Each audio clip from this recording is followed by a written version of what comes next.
아침 알람이 울리고 저는 천천히 몸을 일으킵니다. 화장실을 다녀온 뒤 부엌에서는 된장찌개가 보글보글, 밥 한 그릇에 김치 몇 점, 우리가 익숙한 아침상이 펼쳐지죠. 식사를 마치고 습관처럼 커피포트 버튼을 누릅니다. 향 좋은 한 잔으로 하루를 여는 그 순간, 콩팥 안에서는 조용한 이상 신호가 시작됩니다. 66세 최영자님, 실명을 가린 가명입니다. 이분은 20년 넘게 같은 아침을 반복했어요. 어느 날 저녁 운동화를 신으려다 깜짝 놀랐습니다. 발등이 퉁퉁 부어서 끈이 닿질 않았거든요. 검사를 받아보니 콩팥 기능이 이미 깊게 떨어져 있었습니다. 특별히 술, 담배를 한 것도 아닌데 평범한 국물 한 그릇과 공복 커피가 매일같이 부담을 쌓아온 결과였죠. 콩팥은 소리 없이 망가집니다. 통증도 없고 경고도 없어요. 그래서 더 무섭습니다. 하지만 반대로 생각하면 지금 이 순간부터 바로잡으면 회복할 수 있는 장기이기도 합니다. 저는 28년간 콩팥 노화를 연구해온 한도윤 박사입니다. 현장에서 수많은 분들을 만나며 느낀 건 단 하나입니다. 거창한 관리가 아니라 아침 첫 45분의 선택이 콩팥의 운명을 갈라놓는다는 사실이죠. 오늘 영상에서는 그 45분을 어떻게 바꿔야 하는지 구체적으로 알려드리겠습니다. 여러분이 매일 반복하는 아침 습관 중 어떤 것이 콩팥을 조용히 망가뜨리는지, 그리고 어떻게 하면 다시 되살릴 수 있는지 말이죠. 혹시 가족 중에 이런 증상으로 걱정되는 분이 계신가요? 댓글에 숫자 1을 남겨주세요. 함께 방법을 찾아보겠습니다. 주변의 아침 습관 때문에 힘들어 하시는 분이 있다면 이 영상을 꼭 공유해 주세요. 건강은 혼자 지키는 게 아니라 함께 나누며 회복하는 거니까요. 제가 현장에서 가장 자주 듣는 이야기가 있습니다. 그냥 평소처럼 아침 먹고 커피 마셨을 뿐인데요 라는 말입니다. 67세 박명숙님의 이야기를 들려드릴게요. 이분은 30년 동안 된장찌개 없이는 밥을 못 드셨습니다. 구수한 국물에 밥 한 숟가락 말아먹는 게 하루의 시작이었죠. 그런데 어느 날부터 다리가 자꾸 붓고 손가락이 뻣뻣해지기 시작했습니다. 처음엔 피로 탓이라 생각했어요. 나이 들면 다 그런 거 아니냐 하면서 대수롭지 않게 넘겼죠.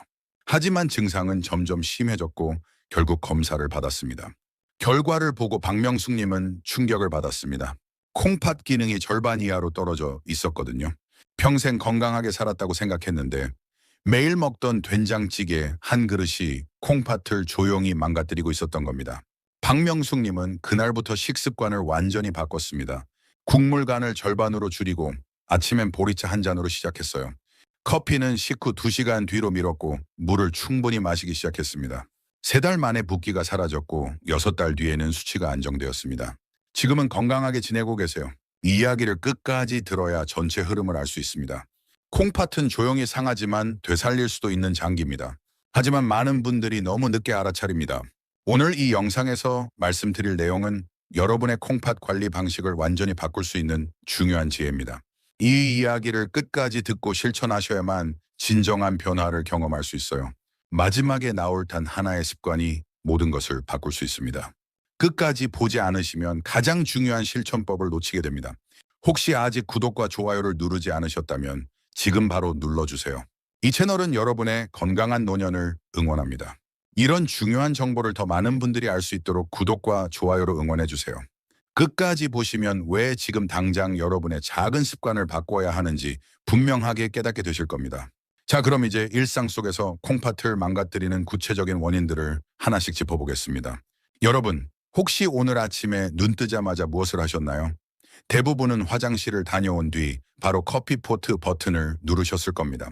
공복에 마시는 커피 한 잔, 이게 콩팥에는 얼마나 큰 부담인지 아십니까? 공복 상태의 카페인은 콩팥 혈관을 급격하게 수축시킵니다. 혈류량이 40% 이상 줄어들면서 콩팥이 제 기능을 못하게 되는 거죠. 분당에 있는 연구팀이 발표한 자료를 보면 아침 공복에 카페인을 섭취하면 혈압이 30에서 40 정도 급상승한다고 합니다. 이 순간적인 혈압 상승이 콩팥 세포를 손상시키는 겁니다. 69세 조은희님의 경우를 보면 더 명확합니다. 이분은 매일 아침 공복에 아메리카노를 마셨어요. 20년 넘게요. 그러다 어느 날 검사에서 소변에 단백질이 검출됐습니다.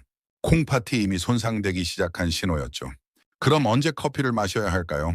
기상 후 최소 45분은 기다리셔야 합니다. 식사를 하신 뒤 2시간 반 정도 지나서 마시는 게 가장 안전합니다. 특히 70세 이상이신 분들은 카페인 분해 속도가 느리기 때문에 하루 한 잔 이하로 제한하시는 게 좋아요. 여러분은 오늘 아침 커피를 언제 드셨나요? 혹시 눈 뜨자마자 마시지는 않으셨는지 한번 돌아보세요. 다음으로 짚어볼 건 우리 식탁의 주인공, 국물입니다. 된장국, 김치찌개, 미역국, 이런 국물 요리 한 그릇에는 하루 권장 나트륨의 2배가 들어있습니다. 2배요? 한국영양학회에서 조사한 결과를 보면 짠 국물을 자주 먹는 사람의 콩팥 기능 저하율이 2,400배나 높다고 합니다.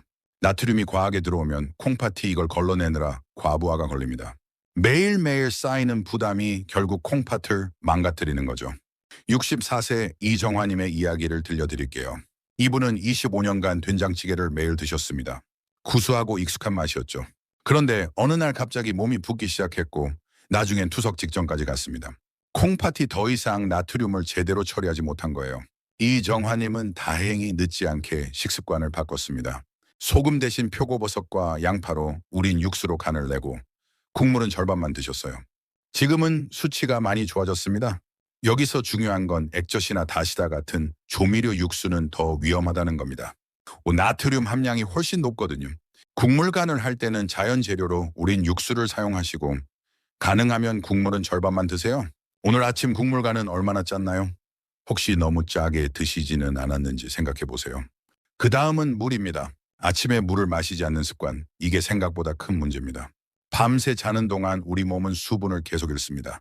탈수 상태가 되는 거죠. 이 상태에서 물을 마시지 않고 바로 커피나 식사를 하면 몸속 노폐물이 농축되어 콩팥에 큰 부담을 줍니다.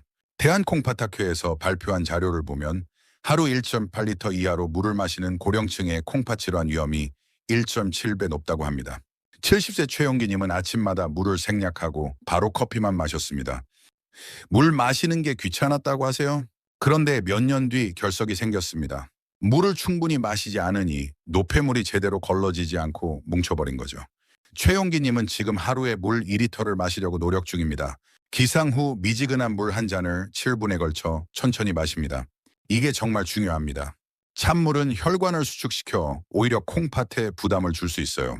미지근한 물을 천천히 마시는 게 가장 좋습니다. 오늘 아침 첫 잔은 물이었나요? 커피였나요? 혹시 물을 건너뛰지는 않으셨는지 돌아보세요. 작은 실천 하나가 10년 뒤 여러분의 콩팥을 지켜줍니다. 다음으로 말씀드릴 건 진통제입니다. 관절이 아프거나 두통이 있을 때 많은 분들이 아침 공복에 진통제를 드십니다. 빨리 통증을 없애고 싶으니까요. 하지만 공복에 먹는 진통제는 콩팥 세포의 보호막을 손상시킵니다. 독성이 20배로 높아진다는 연구 결과도 있습니다. 고려대에서 진행한 연구를 보면 진통제를 장기간 복용한 사람의 62%가 콩팥 기능 저하를 경험했다고 합니다. 72세 정미자님은 관절 통증 때문에 매일 아침 공복에 약을 드셨어요. 통증이 심해서 참을 수가 없었다고 합니다. 그런데 몇 년 뒤 검사를 받았더니 콩팥 기능이 30%까지 떨어져 있었습니다. 정미자님은 지금 약을 식후 50분 뒤에 드십니다.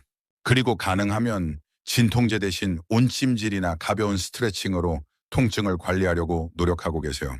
약은 반드시 식후에 드셔야 합니다. 최소 50분 정도 지난 뒤에 드시는 게 안전합니다. 그리고 가공식품도 주의하셔야 해요. 햄, 소시지, 인스턴트 국물 같은 것들은 인산염이 많이 들어있습니다.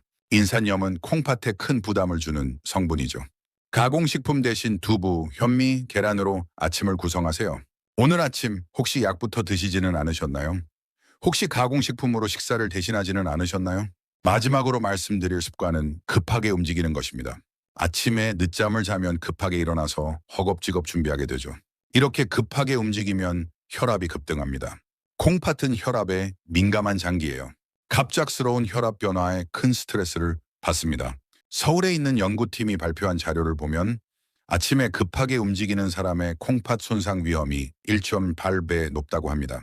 68세 김철수님은 평생 아침 시간과 싸우며 살았습니다.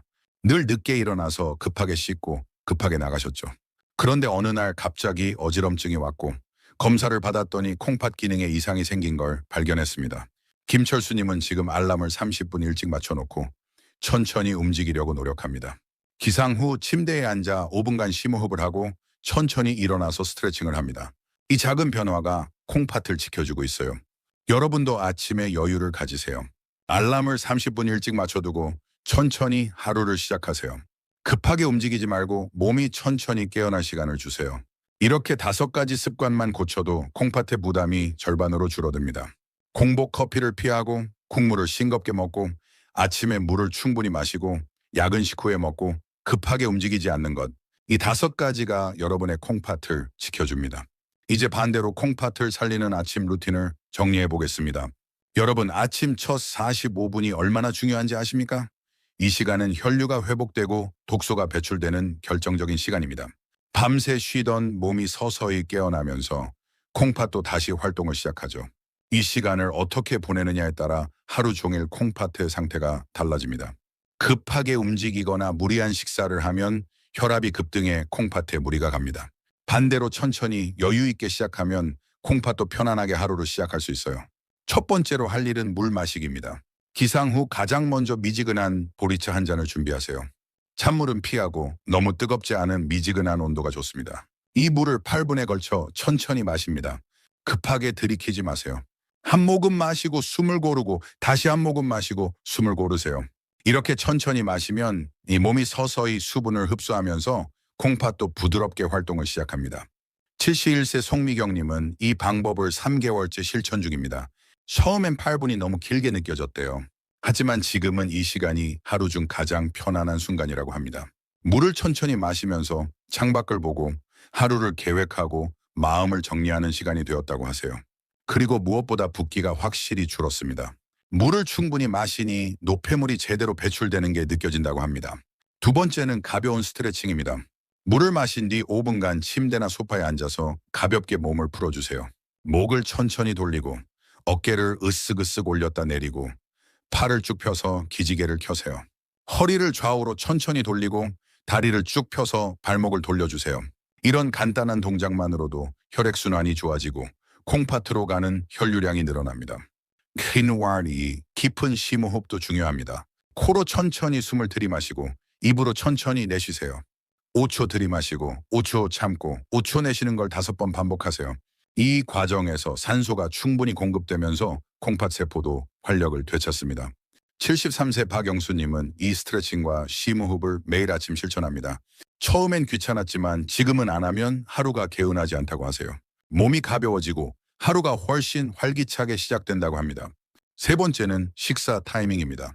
기상 후 45분이 지난 뒤에 식사를 하세요. 너무 이른 시간에 먹으면 콩팥이 아직 준비가 안 된 상태에서 음식물을 처리해야 하니까 부담이 됩니다. 45분 정도 지나면 몸이 완전히 깨어난 상태라 음식물을 효율적으로 처리할 수 있어요. 그리고 식사는 저염 자연식으로 구성하세요. 현미밥, 두부, 계란, 나물 이런 자연스러운 재료로 간단하게 드시는 겁니다. 국물은 가능하면 피하고 드신다면 간을 아주 싱겁게 하세요. 소금 대신 표고버섯이나 양파, 다시마로 우린 육수를 사용하시고 국물은 절반만 드세요. 가공식품은 절대 피하세요. 햄, 소시지, 인스턴트 국물 이런 건 나트륨과 인산염이 너무 많습니다. 자연 그대로의 재료로 만든 식사가 콩팥에는 최고의 선물입니다. 66세 임선희님은 아침 식사를 완전히 바꿨습니다. 예전엔 된장찌개와 김치로 식사를 했는데 지금은 현미밥에 두부구이, 시금치나물, 계란찜으로 드십니다. 국물은 아예 빼버렸어요. 처음엔 입맛이 안 맞아서 힘들었지만 2달쯤 지나니 오히려 이게 더 편하고 개운하다고 합니다. 소화도 잘 되고 몸이 가벼워진 게 느껴진다고 하세요. 네 번째는 커피와 약 타이밍입니다. 커피는 식후 2시간 반이 지난 뒤에 드세요. 아침 식사를 7시에 하셨다면 커피는 9시 반 이후에 마시는 겁니다. 이렇게 하면 카페인이 콩팥에 주는 부담을 최소화할 수 있어요. 약은 식후 50분 뒤에 드시고 가능하면 물과 함께 드세요. 공복에 약을 먹는 건 콩팥에 정말 위험합니다. 75세 강민호님은 평생 아침 공복에 커피를 마셨습니다. 그런데 콩팥 기능이 떨어진다는 걸 알고 나서 식후로 미뤘어요. 처음 일주일은 정말 힘들었다고 합니다. 커피 없이 아침을 시작하는 게 너무 어색했대요. 하지만 지금은 익숙해졌고 오히려 커피 맛이 더 좋아졌다고 합니다. 식후에 마시니 속도 편하고 커피의 향을 더 잘 느낄 수 있다고 하세요. 5번째는 스마트폰 대신 신선한 공기입니다. 아침에 일어나자마자 스마트폰을 보는 분들이 많습니다. 뉴스를 확인하고 메시지를 확인하고 SNS를 둘러보죠. 하지만 이렇게 하면 스트레스 호르몬이 분비되면서 혈압이 올라갑니다. 콩팥에는 좋지 않은 시작이에요. 대신 창문을 열고 신선한 공기를 마시세요. 베란다나 창가에 서서 깊게 숨을 들이마시고 하늘을 보세요. 69세 최은정님은 이 방법을 실천하고 나서 하루가 완전히 달라졌다고 합니다. 예전엔 아침마다 스마트폰으로 뉴스를 보면서 스트레스를 받았는데 지금은 창문을 열고 하늘을 보면서 하루를 시작합니다. 새소리도 들리고 바람도 느껴지고 마음이 평온해진다고 하세요. 이렇게 시작하면 하루 종일 마음이 편안하고 스트레스도 덜 받는다고 합니다. 여섯 번째는 규칙적인 배변 습관입니다. 아침에 화장실 가는 시간을 규칙적으로 만드세요. 노폐물이 몸에 오래 머물면 콩팥에 부담이 됩니다. 물을 충분히 마시고 식이섬유가 풍부한 음식을 먹으면 자연스럽게 배변 활동이 좋아집니다. 현미, 고구마, 나물 같은 음식이 도움이 됩니다. 아침 화장실 시간을 꼭 확보하세요. 일곱 번째는 천천히 움직이기입니다. 아침에 급하게 움직이지 마세요. 알람을 30분 일찍 맞춰두고 여유 있게 하루를 시작하세요. 침대에서 일어날 때도 천천히, 세수할 때도 천천히, 옷을 입을 때도 천천히. 이렇게 천천히 움직이면 혈압이 안정적으로 유지되고 콩팥도 편안하게 활동할 수 있습니다. 이 7가지 루틴을 매일 아침 45분 동안 실천하세요. 기상 후 물 마시기, 가벼운 스트레칭, 45분 뒤 식사, 커피는 식후 2시간 반 뒤, 약은 식후 50분 뒤, 스마트폰 대신 신선한 공기, 천천히 움직이기. 이 간단한 루틴이 10년 뒤 여러분의 건강을 완전히 달라지게 만듭니다. 여러분은 오늘 아침 45분을 어떻게 보내셨나요? 내일 아침부터는 이 루틴을 실천해 보세요. 이제 마지막으로 오늘 이야기의 핵심을 정리해 드리겠습니다. 오늘 함께 본 내용, 결론은 단순합니다. 콩팥을 망가뜨리는 건 거창한 질병이 아니라 매일 반복하는 작은 습관들입니다. 공복 커피, 짠 국물, 물을 생략한 아침, 공복에 약 급하게 움직이는 것. 이 5가지가 조용히 콩팥을 망가뜨립니다. 하지만 반대로 생각해 보면 이 5가지만 바로잡아도 콩팥은 스스로 회복할 힘을 되찾습니다. 잘못 관리했을 때 어떻게 될까요? 붓기가 시작됩니다. 처음엔 발등이 붓고 다리가 무거워집니다. 손가락이 뻣뻣해지고 반지가 잘 안 빠지게 됩니다. 그 다음엔 피로가 쌓입니다. 아무것도 안 했는데 항상 피곤하고 기운이 없습니다. 혈압도 오르기 시작합니다. 두통이 생기고 어지럼증이 옵니다. 소변 색깔도 변합니다. 거품이 생기거나 색이 탁해집니다. 이런 증상들을 방치하면 결국 콩팥 기능이 30% 이하로 떨어지고 투석이나 이식을 고려해야 하는 상황까지 갑니다. 하지만 제대로 관리했을 때는 완전히 다릅니다. 붓기가 사라집니다. 아침에 일어났을 때 얼굴이 개운하고 신발이 편하게 신어집니다. 피로가 줄어듭니다. 하루 종일 활력이 넘치고 저녁까지 기운이 유지됩니다. 혈압이 안정됩니다. 두통이나 어지럼증 없이 편안하게 지낼 수 있습니다. 소변도 맑아집니다. 색깔이 투명하고 거품이 없습니다. 무엇보다 검사 수치가 좋아집니다. 콩팥 기능 수치가 정상 범위로 돌아오고 안정적으로 유지됩니다. 이 차이가 어디서 나올까요? 바로 아침 첫 45분의 선택에서 나옵니다. 오늘부터 딱 3가지만 실천하면 달라집니다. 첫째, 아침에 보리차 한 잔을 천천히 마시기. 8분에 걸쳐 한 모금 한 모금 천천히 마시세요. 이것만으로도 콩팥이 하루를 편안하게 시작할 수 있습니다. 둘째, 싱겁고 자연스러운 아침 식사. 현미밥, 두부, 계란, 나물로 구성하고 국물은 가능하면 피하거나 아주 싱겁게 드세요. 가공식품은 절대 피하세요. 셋째, 커피와 야근 식후에. 커피는 식후 2시간 반 뒤, 야근 식후 50분 뒤에 드세요. 공복에 먹지 마세요. 이 3가지가 여러분의 10년 뒤 건강을 결정짓습니다. 작은 실천 같지만 매일 쌓이면 엄청난 차이를 만듭니다. 오늘 하루 이틀 실천한다고 바로 효과가 나타나지는 않습니다. 하지만 한 달, 석 달, 6달 계속하면 몸이 달라지는 걸 느끼실 겁니다. 붓기가 빠지고 피로가 줄고 몸이 가벼워지는 걸 경험하게 됩니다. 건강은 혼자 챙기는 게 아닙니다. 가족과 함께 실천할 때 비로소 오래갑니다. 가족 식사 때 국물 간을 함께 줄이고 아침 루틴을 함께 만들어 가세요. 서로 격려하고 응원하면서 건강한 습관을 만들어가는 겁니다. 혼자서는 힘들어도 함께하면 할 수 있습니다. 오늘 저녁 가족들과 함께 이 영상을 보시고 내일 아침부터 함께 실천해 보세요. 다음 영상에서는 콩팥을 살리는 저녁 루틴에 대해 말씀드리겠습니다. 저녁 시간도 아침만큼 중요합니다. 저녁에 무엇을 먹고 어떻게 보내느냐에 따라 다음 날 아침 콩팥의 상태가 완전히 달라집니다. 저녁에 피해야 할 음식, 꼭 먹어야 할 음식, 그리고 잠들기 전 해야 할 루틴까지 구체적으로 알려드리겠습니다. 구독과 알림 설정 해두시면 다음 영상을 놓치지 않으실 겁니다. 가족 중에 이런 고민이 있다면 댓글에 숫자 1을 남겨주세요. 함께 해결해 나가겠습니다. 그리고 주변의 소중한 분들께 이 영상을 꼭 공유해 주세요. 여러분의 작은 행동 하나가 누군가의 콩팥을 지켜줄 수 있습니다. 부모님께, 형제자매에게, 친구에게 이 영상을 보내주세요. 건강은 나누면 나눌수록 커집니다. 오늘부터 시작하세요. 내일 아침 눈 뜨면 가장 먼저 미지근한 물 한 잔을 준비하세요. 그리고 8분 동안 천천히 마시면서 하루를 시작하세요. 이 작은 실천이 10년 뒤 여러분의 건강을 지켜줄 겁니다. 감사하십니다.